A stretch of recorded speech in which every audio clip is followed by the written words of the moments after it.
Mid day meal সংক্রান্ত বিষয়ে ভিডিওর হস্তক্ষেপ শিক্ষকদের। নিত্য প্রয়োজনীয় জিনিসপত্রের মূল্য দিন দিন ক্রমবর্ধমান বেড়েই চলেছে। এ নিয়ে রাজ্য সরকারও বিশেষ কিছু নির্দেশ দিয়েছেন মূল্যবৃদ্ধি নিয়ন্ত্রণে। বাজার দর দেখতে সবজি বাজারেও হানা দিচ্ছে ডিস্ট্রিক্ট এনফোর্সমেন্ট ব্রাঞ্চ। তবুও দ্রব্যমূল্যের বাজার ঊর্ধ্বমুখী, যার প্রেক্ষিতে সাধারণ মানুষের পাশাপাশি মিড ডে মিলের দায়িত্বপ্রাপ্ত শিক্ষকদের অবস্থা নাভিশ্বাস। নিত্য প্রয়োজনীয় দ্রব্যের ক্রমবর্ধমান মূল্যে জর্জরিত হয়ে স্কুলে মিড ডে মিল চালাতে হিমশিম অবস্থা দায়িত্বপ্রাপ্ত শিক্ষকদের।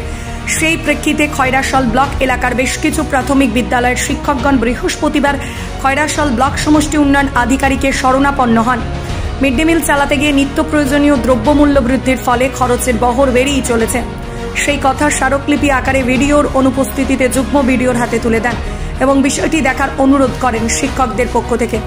উল্লেখ্য, ছোট স্কুল তথা 50 জন পড়ুয়াদের নিয়ে যে সমস্ত স্কুল চলছে তাদের কাছে এই সমস্যা প্রকটভাবে দেখা গেছে। শিক্ষক প্রতিনিধি দলে উপস্থিত ছিলেন মিন্টু দত্ত, খোকন আঢ্য, শুক্লা ঘোষ, অলোকেশ ঘোষ সহ অন্যান্য শিক্ষকবৃন্দ। একান্ত সাক্ষাৎকারে মিড ডে মিল সংক্রান্ত বিষয়ে বিস্তারিত বিবরণ দেন শিক্ষক মিন্টু দত্ত। বীরভূম থেকে শেখ রিয়াজউদ্দিনের রিপোর্ট, নিউজ আড্ডা 20।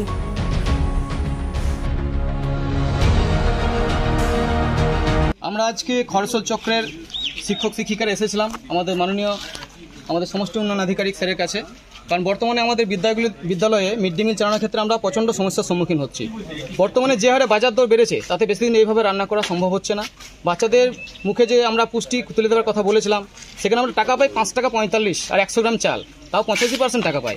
তো সেই সংখ্যা দিয়ে স্কুলে রান্না করা এখন বর্তমানে প্রায় অসম্ভব হয়ে পেরেছে। আমাদের পকেট থেকে টাকাও খরচ করে এখন করছি আমরা, কিন্তু বেশি দিন চালানো সম্ভব নয়। স্যারকে আমরা বললাম, তো আমাদের বিডিও স্যার ছিলেন না, ব্যস্ত ছিলেন। আমাদের জয়েন্ট স্যারের টেবিলে আমরা কথা বলেছি, উনি আমাদের সহানুভূতির সঙ্গে বিষয়টি দেখেছেন এবং উনি বলেছেন আমাদের আবেদনপত্রটি উনি জেলা পাঠিয়ে দেবেন এবং জেলা সহানুভূতির সঙ্গে যাতে বিবেচনা করে সে বিষয়ে বলবেন। আরেকটা ব্যাপার হচ্ছে, আমাদের রান্নার ক্ষেত্রে হয়তো এই যখন জুলাই মাস চলছে, এখন রান্না আমরা কষ্ট করে করছি, বাজার দর অনেক বৃদ্ধি পেয়েছে, এটাও যেমন একটা সত্যি কথা। সেখানে আমাদের সমাধান যাতে হয় এখান থেকে আমরা সেটা আবেদন রেখেছি। আচ্ছা, আপনারা যে এই আবেদনটা দিলেন, যদি সমাধান কিছু না হয় আপনারা কি করবেন? এর পরবর্তী পদক্ষেপ আপনাদের কি? আমাদের জয়েন্ট বিডিও স্যার যেভাবে সহানুভূতির সঙ্গে দেখলেন, আশা করছি সমাধান হয়ে যাবে, কারণ উনি বলেছেন বিভিন্ন জায়গা থেকে আবেদনপত্র উঠে আসবে, আশা করছি।